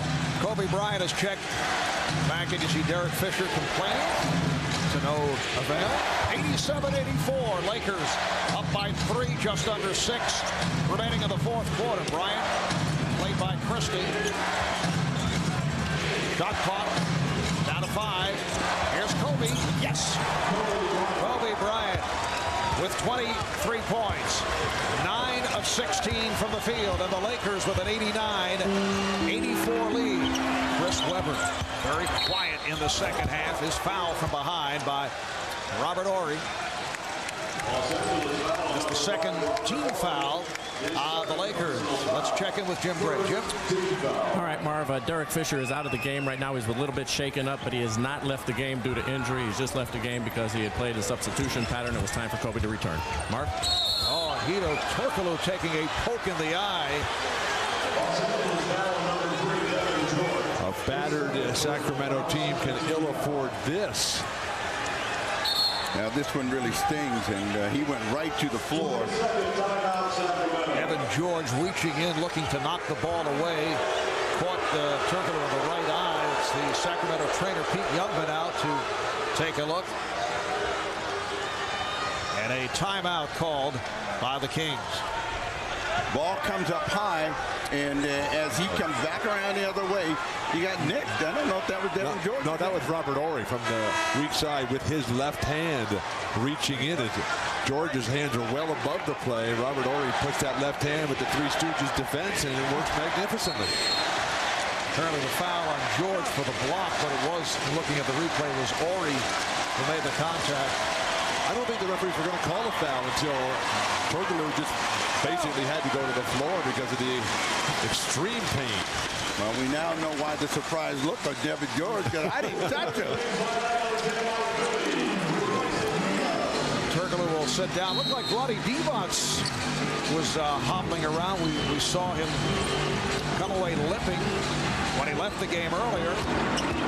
Here's Webber putting the move on Horry again, not able to hit that jump hook. Robert Horry, just the master of discipline on defense, forcing tough shots. If Vlade's not in now, I don't know. Here he's coming back up off the bench, so hopefully that knee is fine for Vlade. Lakers up by 5, just under 5 remaining on the fourth. And Shaquille O'Neal is pushed from behind by Scott Pollard. Now you see the difference, though. Now Chris Webber's a lot bigger and stronger than Robert Horry, but he's not getting the same kind of position that Shaq is. He's not going right down underneath the bucket and then holding that position. He's allowing Horry to slide him out, and the result is, look at the numbers. I mean, he's going the other way. I think Chris Webber on his jump hook needs to get a little bit more of a hitch to the baseline to get a better position, better momentum to the hoop. And the foul charged to Bibby. That's 3 on Bibby's second team foul on the Kings. And Hedo Turkoglu says he's all right. And here's it from the crowd as he checks back in. Hedo in his second NBA season, first ever Turkish-born NBA player. Guy who can play all 5 positions, coming off the career game the other night against Denver. Played very well here after a slow start. Down to 2 on the shot clock, and Bryant had to force it. Jackson is on. Doug Christie is doing a marvelous job on the defensive end today. You know, Webber's got to take over the game. At some point, he's got to make up his mind that he's got to get in this thing, get down in there, and go to work. Here's Webber set up by Jackson and came over in air. He's 2 for his last 15. This is not a game for double clutching. Ryan Shaw. These are important possessions for the Kings, down by 5, just under 4 to go. Webber is fouled, and that's number 5 on Shaquille O'Neal. No double clutch that time, just determined to get to the hoop, Chris Webber, and draws the foul. The 5th foul on Shaq will force Phil Jackson's hand here with a quick attack on the offensive end. Always the best way to get it back against Shaquille. Weber 4 for 4 at the line, 74% for the season. He has 19 points, and Derek Fisher checks back in. That is the first point of the fourth quarter for Chris Webber, and that tells you how that well has been. Well, he's 7 of 23 from the field, only 2 of his last 15. On the free throws, though, the Kings move within 3. So in other words, Steve, the drought in California is a real thing. Oh, yeah. I mean, it's like you can't go there but once a month. Jackson off the turnover as Kobe was stripped. Here's Jackson going glass. And hit the floor hard, but he's all right. The Kings are within 1. Fisher was going to pull the trigger and then held back. Met by Jackson. Bryant guarded by Turkoglu. Here's by Kobe Bryant. The Lakers up by 3 with 3 minutes to play in the fourth. The big guys can't leave Shaq. That allows Kobe to come and just roll it over the top. Backdoor pass, Jackson from Webber. Beautiful setup from Webber. It's a 1-point game with 2 minutes and 45 seconds to go in the fourth. Intended for Bryant. He thought that Bryant was cutting to his left. The ball back to Sacramento. And a timeout is called.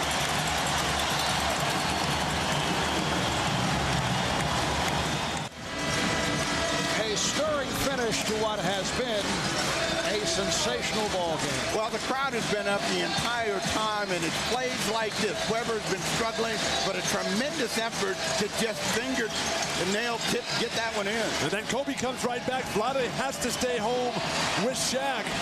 Weber a bit too late, and then the beautiful backdoor pass, the versatility. Chris Webber, 22 points, 11 boards, and 5 assists. Although he has shot poorly in the second half, but showing some signs the last couple of minutes. Both teams have 2 timeouts remaining, 2.5 to go in the fourth. And the Lakers with a 1-point lead. Here's Devon's getting deep. Shaq calling for the goaltend. The basket counts. The Kings lead by 1. And that's the hitch. Watch the hitch. When he comes back right there, that's what Chris Webber needs. He doesn't have that as part of his offensive game. You look at the great jump hook scorers in history. Jabbar, Olajuwon, Kevin McHale, they all had that. 8-2 run by Sacramento. Bryant spinning his way on Christie. Devon comes up with a loose ball.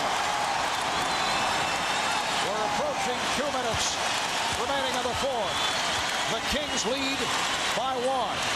They're trying to foul Shaq out. They look for Devon. Now Jackson fires the 3. And O'Neal is on it. Well, Marv, you forgot to tell him they're trying to foul him. You know, Vlade had the last hoop. He's got to keep going at him and make Shaq do something. Gave it up too early, Vlade did. Fisher off balance and hits Derek Fisher. The Lakers now lead 92, 93-92 with 1.5 minutes remaining in the fourth.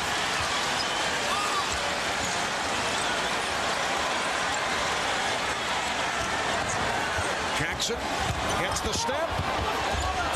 Rebound tipped and missed by Devon. Devon again is fouled.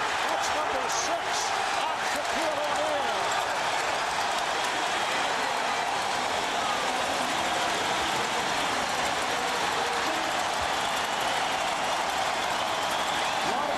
Has been so active that he picked up a couple of fouls here in the fourth quarter, so Shaq has fouled out.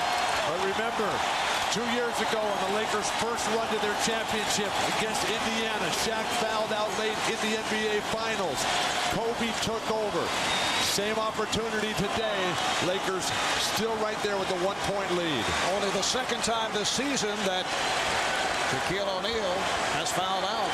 If there's been something that they have done well is offensive offensive rebound. They have missed, and earlier we talked about second chance point and what it could mean. 8 offensive rebounds for Divac. Divac's only a 62% free throw shooter, 4 for 7 now. Here's another look at that 6th foul committed by O'Neal. Again, Shaq's inability to move on the defensive end and on the glass allows Vlade, very active, very fluid, very graceful, to quickly get to that ball first. The game is tied at 93. Divac's now 11 points, 17 rebounds. A minute 10 remaining in the fourth. They are on their feet here in Sacramento. Kobe Bryant taking it to the rim to give the Lakers a 2-point lead. Yeah, he looked like that was no problem. Guys just clear out, and he went in by everybody. No defense there. Just under 1 minute remaining in the fourth. Bibby. Rebounded by Christie, and a foul against the Lakers. Phil Jackson begging for the box out. But with Shaq out of the game now, Rick Adelman is telling his big guys, look, you got to come for block shots here. You can't stand and reach. Vlade, Chris Webber just too late. Improper foot positioning. And the Lakers now over the limit. Christie, 3 of 4 at the line. And they're missing critical free throws down the stretch. Christie, one of the better foul shooters at 85% on the season. And as a team, this is a terrific free-throwing team. Vlade coughed one up. Now Christie. It's a 1-point game. And a timeout called with 52 seconds remaining in the fourth. Lakers 95, Kings 94. Welcome back to Arco. The Lakers with a 95-94 lead on the Kings. Sacramento has a foul to give. Lakers down to 1 timeout remaining. Kings have 2. Shaquille O'Neal is fouled out. Just a moment ago, Sacramento trying to hold on to the best record in the NBA, add to it as they come in at 49-18. Here's Kobe Bryant on the fadeaway, another clutch bucket for Bryant, and a timeout called by Rick Adelman as the Lakers take a 97-94 lead with 36 and 2/10 seconds to go in the fourth as Kobe Bryant steps to the right, puts the move on Doug Christie. Kobe with 29. We'll be back in a moment.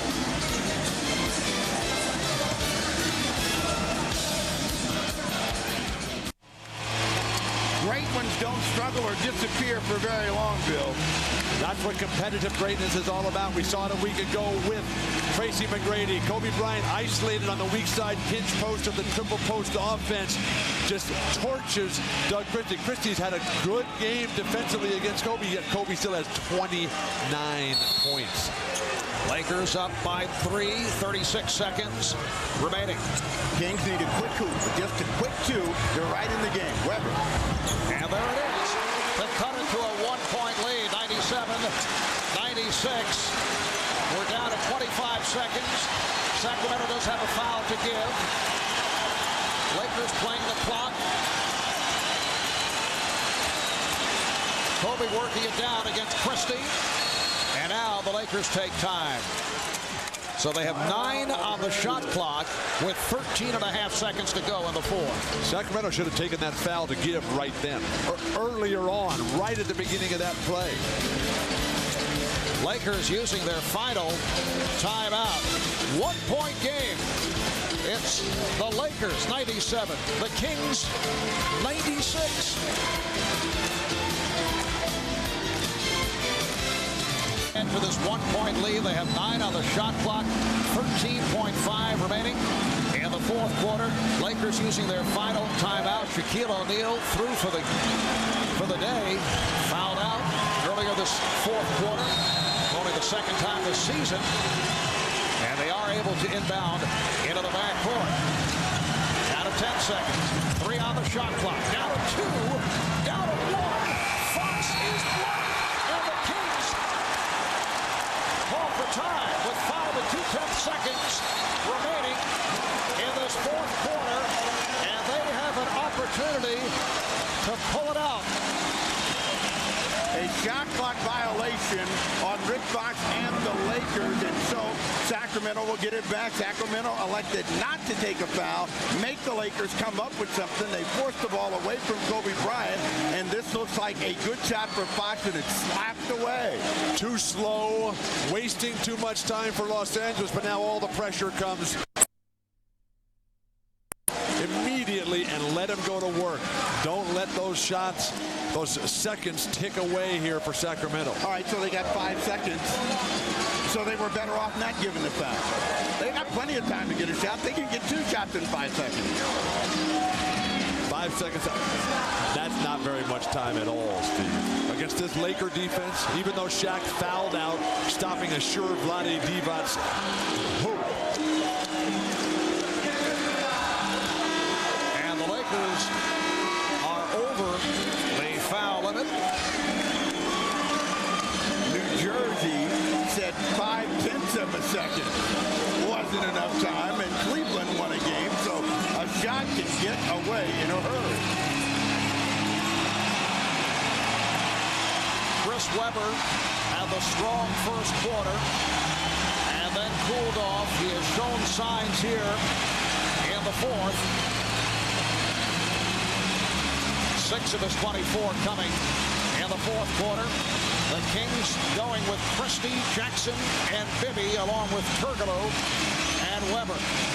The Lakers up by 1.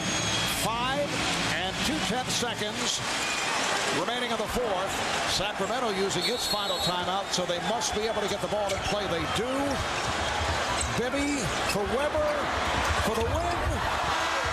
The Lakers hold on to defeat the Kings 97-96, and this is a very difficult loss for the Sacramento Kings to swallow. They had it right there. The opportunities were there. They blew the chances. Vlade Divac on the bench. The closing play. Shaq already out. Sacramento wasted too much time getting Webber the ball. He got the ball to him along the baseline. He had nowhere to go. Ori plays him perfectly, forces him behind the hoop. A very, very difficult shot that Webber has to arc above the outstretched hand of Ori. Iron game. Well, remember what Webber said about the home court advantage. If we don't have it, we can't beat the Lakers. And he was the guy that had to step up and make the big plays, and his disappointment is evident right there. Only the 4th loss at home for the Kings. They're now 32-4. They dropped to 49-19, and the Lakers are only a half game behind Sacramento. Lakers now 49-20. Kobe Bryant with 29. Shaquille O'Neal had 21. 6 Kings in double figures, including Chris Webber with 24. Next Sunday, it's a triple header here on NBC. It'll be Antoine Walker and the Celtics going up against Ray Allen and the Bucks, and then the Mavericks and the Wizards. In the late game, Shaq, Kobe, and the Lakers taking on Tim Duncan, David Robinson, and the Spurs. The coverage starting at noon Eastern Time. Coming up next, except on the West Coast, don't miss back-to-back episodes of Fear Factor. So for Bill Walton, Steve Jones, and Jim Gray, I'm Marv Albert. Thanks for tuning in. You have been watching the NBA on NBC.